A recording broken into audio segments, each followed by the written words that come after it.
Alors, je suis Francis Mbella, artiste peintre, résident à Paris, d'origine camerounaise, d'un père sculpteur et d'une mère couturière styliste. Moi, je suis Dorine Mbella, l'une des filles de Francis Mbella, passionnée par l'art et cofondatrice de TPC Art House. Et je suis Armand Sembala, du coup la deuxième fille de Francis Sembala et autre cofondatrice de la maison TPC Art House.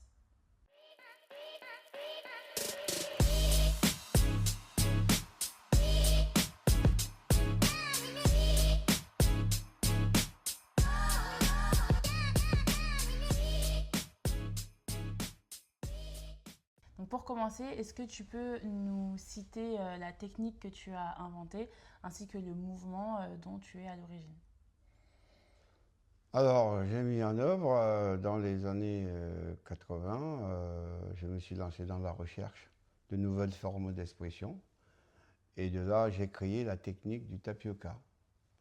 Et en même temps, j'ai lancé un mouvement qui s'intitule Les reflets de la couleur. Très bien. Est-ce que tu pourrais nous expliquer qu'est-ce que la technique du tapioca? Alors, la technique du tapioca, d'abord, le tapioca, c'est à base de farine de manioc. Et donc, c'est une matière qui se dilue dans du liquide et donc qui donne du volume et du relief. Et mon objectif, c'était le relief en peinture. D'accord, très intéressant. Au niveau du mouvement que tu as créé, donc les reflets de la couleur, qu'est-ce que ce mouvement et qu'est-ce qui t'a inspiré à le créer? Bah, ce qui m'a inspiré à créer, c'est que les reflets de la couleur, c'est un peu l'esprit de mon œuvre. Voilà, ça traduit l'esprit de mon œuvre. Et les reflets de la couleur, vous savez ce que ça veut dire? C'est-à-dire, qu'est-ce qui se reflète derrière la couleur?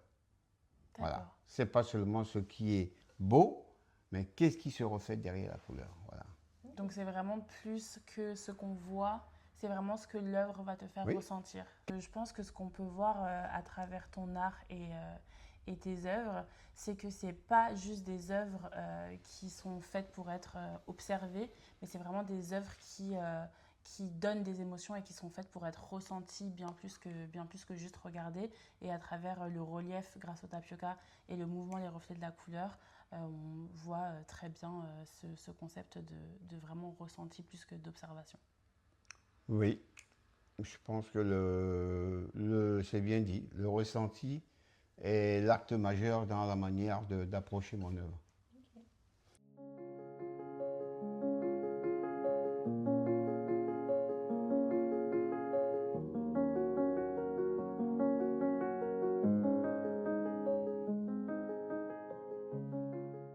Selon toi, quelle est la principale responsabilité de l'artiste envers lui-même, envers les autres ou envers le monde? Quel est son rôle majeur? Mais le rôle majeur, je pense que c'est d'intégrer les gens et de pouvoir les rassembler. Voilà, d'intégrer le maximum de gens par rapport à ce qu'on fait. Je pense qu'il n'y a rien de plus grandiose pour un artiste. Est-ce que tu penses, en tant qu'artiste, que l'art aujourd'hui peut restaurer quelque chose que le monde ou la société a perdu? Oui, je pense que l'art aujourd'hui peut restaurer l'éducation. L'art aujourd'hui peut éviter des guerres. Et l'art aujourd'hui peut éclairer aussi les gens. Tu as écrit des livres et puis tu donnes aussi des interviews où tu parles ben, justement de ton art et du rôle de l'artiste en général. Et souvent, tu parles de la reconnexion et le fait que l'art, dans un monde qui va aujourd'hui très très vite, l'art peut permettre justement de se reconnecter à des choses plus essentielles. Est-ce que tu peux nous expliquer ça rapidement? Mais l'art aujourd'hui, je pense effectivement, l'art aujourd'hui déjà c'est très important pour le social, hein, très important pour le vivre ensemble. Et en même temps, il ne faut pas oublier que quand on regarde bien, l'art, c'est pas ce que montre un objet, par exemple. C'est l'objet qui se fait voir de l'artiste. C'est l'objet qui interroge du regard. Ouais, c'est hyper intéressant parce que l'artiste, son œuvre, elle permet de donner en fait comme des nouveaux yeux aux personnes qui la regardent. Et c'est pas ce que l'artiste voit, c'est plutôt ce que l'artiste fait ressentir et fait voir aux personnes qui regardent l'œuvre.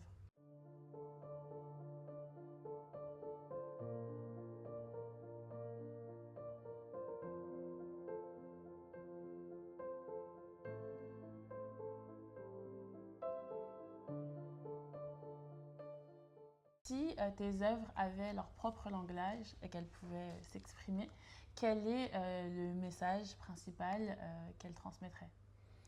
Moi, le message principal que mes œuvres que j'aimerais transmettre, c'est d'abord le bonheur, la paix et la convivialité. Si tu pouvais résumer l'âme de ton travail, de ton œuvre en une phrase, qu'est-ce que ce serait? La résilience, particulièrement. Ok. La résilience, ça c'est l'une des choses qu'on doit réapprendre.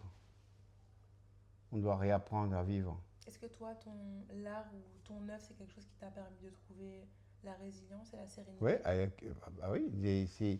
elle est traduite par la résilience, mon œuvre. Mon œuvre est traduite par la résilience. C'est une œuvre qui ne court pas, c'est une œuvre qui vit. Voilà, et qui absorbe, comme toute personne ou toute chose, qui absorbe tout ce qui fait partie de notre quotidien. Maintenant, pour parler vraiment de ton processus de création, comment est-ce que tu sais qu'un tableau est terminé? Et est-ce qu'un tableau est-il vraiment terminé un jour? Ou est-ce que c'est un processus constant de création et de recréation? Un tableau n'est jamais terminé. Il est terminé parce qu'on a décidé qu'on ne peut plus continuer à le faire, donc on va l'arrêter et puis on va signer. On va signer. Mais en général, un tableau, il ne faut pas oublier qu'en fait, quand on dit terminé, c'est même pas ça. Un tableau, il commence à vivre à partir du moment où vous avez censé dire que vous avez fini. Vous avez signé le tableau et c'est là où il commence véritablement à vivre. Parce que vous avez arrêté. À partir du moment où vous avez arrêté, le tableau maintenant va vous renvoyer. C'est le tableau qui va vous renvoyer, en fait, le reflet de ce que vous avez fait. Et là on peut savoir si on a encore envie de continuer ou pas, parce qu'il y a des artistes qui ont souvent continué à travailler sur des tableaux qu'ils avaient pensé censés être finis. Ok, donc pour toi, tu sais qu'un tableau est terminé, entre guillemets, même si un tableau n'est jamais terminé, à partir du moment où tu le signes. Oui, à partir du moment où vous apposez une signature, normalement, pour vous, vous pensez que le tableau est terminé. D'ailleurs, à propos de ça, j'ai une petite anecdote que je vais vous raconter. J'ai un professeur d'art plastique qui était peintre aussi. Il s'appelle Clarence Washington, je me souviens de son nom. Il était de Boston, il était de passage à Paris. On lui avait parlé de moi. Il est venu à mon atelier. Et comme j'adore l'enthousiasme des Américains, il est tombé tout de suite sur un tableau. Mais ce tableau, j'étais en train de le faire. Et il m'a dit, il est très joli. Et moi, je lui ai dit, ben merci et tout. Il m'a dit, mais je veux l'acheter. C'est combien? Je dis, mais il y a un problème, je suis en train de le faire. Il me dit, mais moi, je l'aime. Je l'aime comme ça et tout, je veux l'acheter comme ça. Je dis, bon, mais écoutez, si vous voulez, je peux vous vendre ce tableau, sauf que je ne le signerai pas. Parce que je ne peux pas signer ce tableau parce que je n'ai pas encore dans ma tête décidé que ce tableau était fini. Et en plus, ce n'est pas seulement ce fait-là, c'est aussi le fait de signer vous engage. Le fait de signer un tableau vous engage. Donc, si je signe un tableau qui n'est pas fini et que je ne ressens pas du tout ce tableau véritablement, mais je l'ai signé tout simplement pour des raisons commerciales, moi, ça ne va pas.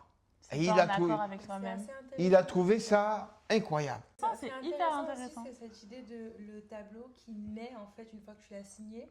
C'est comme si tout ce qu'il y a avant pendant la création, le tableau n'existe pas encore. Et en fait, sa vie va commencer une fois qu'il est signé. Oui. Une fois qu'il est terminé, de ton point de vue en tout cas, c'est là que la vie du tableau lui-même va commencer. J'adore la L'idée de comparaison naissance, et la métaphore, l'idée de naissance et la métaphore avec l'enfant qui naît, enfin l'enfant qui commence véritablement à vivre En fait, c'est comme quand la il sort grossesse, du c'est ventre le de, processus de création, en fait. du ventre de sa mère et le Oui, tableau qu'il commence à vivre une fois qu'il est fini. Oui. Qu'est-ce que toi tu ressens quand tu te tiens devant une œuvre qui est terminée ou en tout cas que tu considères terminée? De la paix, de la sérénité, une forme de distance peut-être, de reconnaissance. souvent je ressens ou de l'enthousiasme ou le doute, hein. Mais du moment où je l'ai terminé, pour moi, je suis libéré. Voilà, maintenant, c'est un peu comme tout. On aime ou on n'aime pas. On va trouver qu'il y a un petit truc qui ne marche pas, il y a telle chose qui ne correspond pas. Alors qu'en fait, c'est un trajet qui est naturel. Et c'est le trajet qui a fait que ce tableau, bah, il est fini et il est comme ça. Et ça, c'est quelque chose qui est quand même extraordinaire, les moments où finalement on libère un tableau et on commence à le regarder comme quelqu'un d'autre. Comme un collectionneur ou un spectateur. Un Avec spectateur, des yeux. voilà, et on commence à... D'ailleurs, moi je suis un peintre subjectif. Ça n'a pas dû vous tromper. Et généralement, il ne faut pas oublier que ce que j'ai voulu traduire dans mon tableau n'est que subjectif.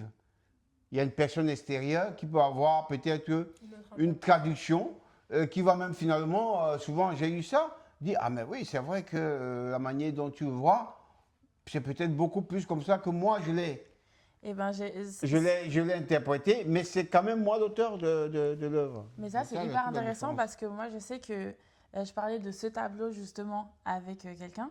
Et moi, je le voyais comme quelqu'un qui pointait du doigt un oiseau, alors que la personne le voyait comme une personne qui était assise et qui jouait de la guitare. Tu vois? Ah ouais. Et du coup, je me suis demandé, En plus, et toi, du coup, qu'est-ce que c'est? vu ce n'est même pas la personne qui pointe du doigt, non, que tu regardes l'angle du tableau. Alors toi, pour toi, c'est La quelqu'un... personne, il pointe du doigt sur une direction où l'oiseau est aussi en train peut-être d'aller. C'est drôle Donc, parce que ici, il moi- n'y avait pas de personne qui jouait de la guitare. Ah non, Tu vois? Donc du coup, pas moi.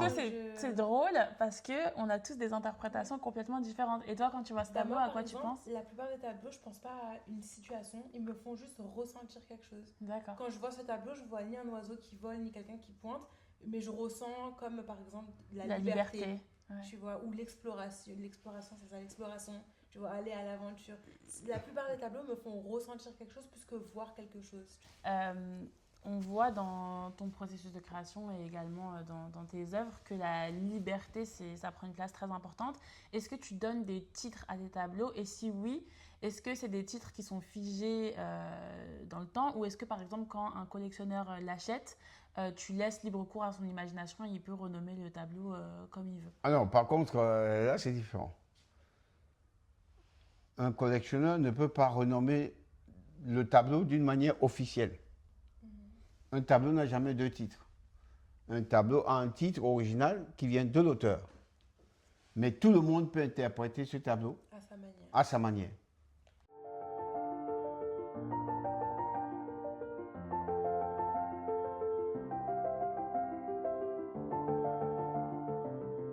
Qu'est-ce que tu aimerais que le spectateur y ressente quand il voit tes œuvres?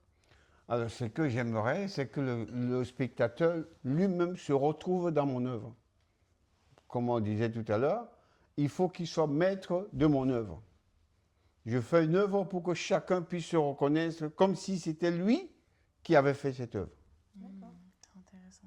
À travers ton art, on ressent une vraie volonté de créer justement du lien pour que toute personne, quelle que soit son origine, Son d'où elle âge. vient, son âge, vraiment que chaque individu puisse se reconnaître à sa manière dans tes œuvres.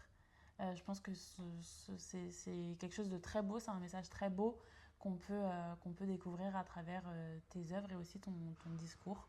Cette volonté d'identification et de lien entre les humains et d'humanité et de liberté au final. Oui, j'ai dit tout à l'heure, c'est le rôle de l'art. Il faut avoir cette portée de transmission et de partage et de rassemblement. Il L'art, c'est sa responsabilité.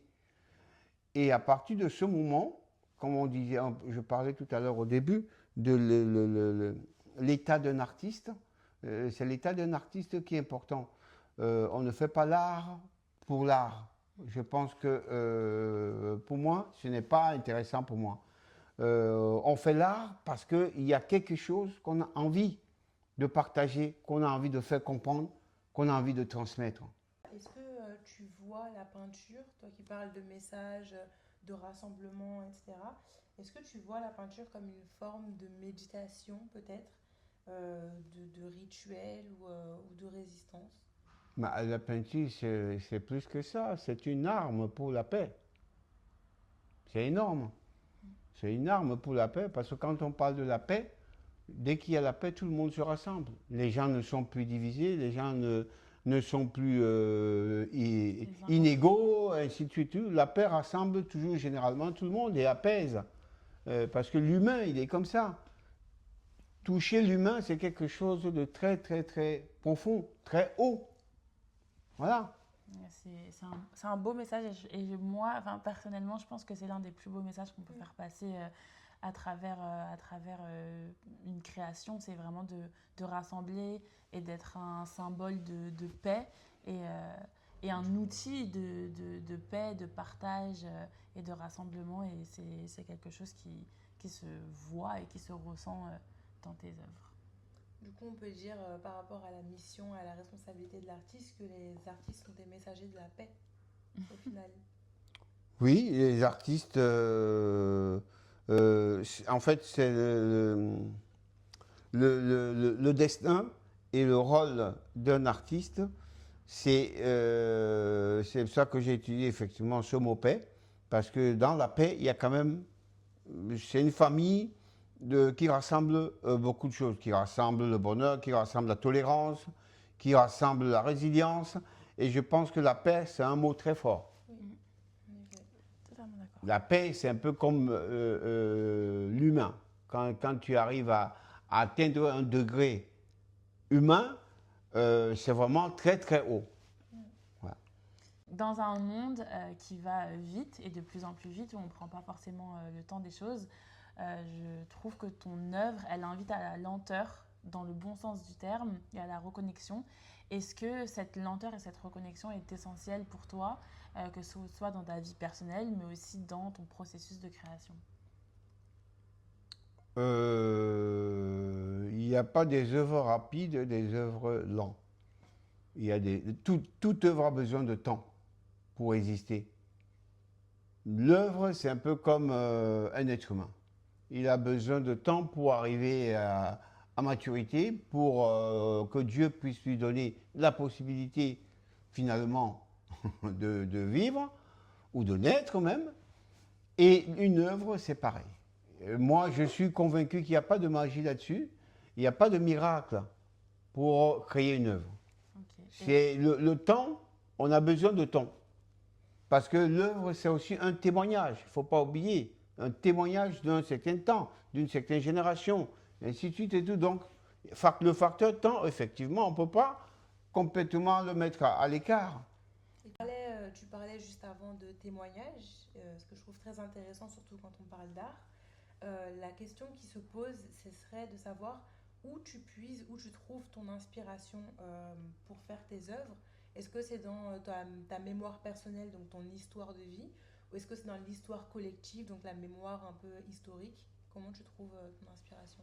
Alors, en parlant, je trouve dans l'histoire collective, mais beaucoup plus dans le quotidien.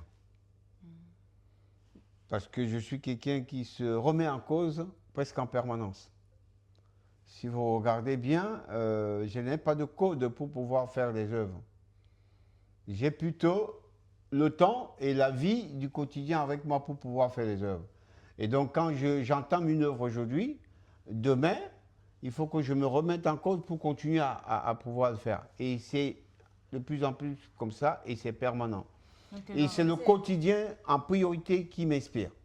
Quand je me lève le matin, je regarde un angle que j'ai vu le soir, ou je sais pas moi, dans la journée, et je me rends compte que c'est autre chose. c'est déjà une richesse. Donc en fait, Oui. tu puises un peu ton inspiration dans la magie du quotidien. Chaque petit instant qui pourrait paraître pour quelqu'un qui n'est pas un artiste anodin et pas forcément intéressant, toi tu y vois quelque chose de plus spirituel et de plus profond. Oui, exactement. Tu as exposé à travers le monde entier, dans des pays divers, avec des cultures totalement différentes. Et pourtant, ton œuvre, elle reste profondément ancrée dans quelque chose de très intime et hors du temps. Et ma question, c'est qu'est-ce qui te garde enraciné dans ta pratique à travers tous ces changements? C'est ce que je viens de vous expliquer tout à l'heure, la portée de la résilience, le souci de la paix, la tolérance aussi, et surtout la capacité de pouvoir rassembler. Si aujourd'hui, par mon œuvre, je peux rassembler le monde entier, je Le plus serais l'homme heureux. le plus fier du monde. Eh ben, c'est déjà ce que tu fais en exposant et en transmettant ces messages de paix et ces œuvres incroyables partout à travers le monde.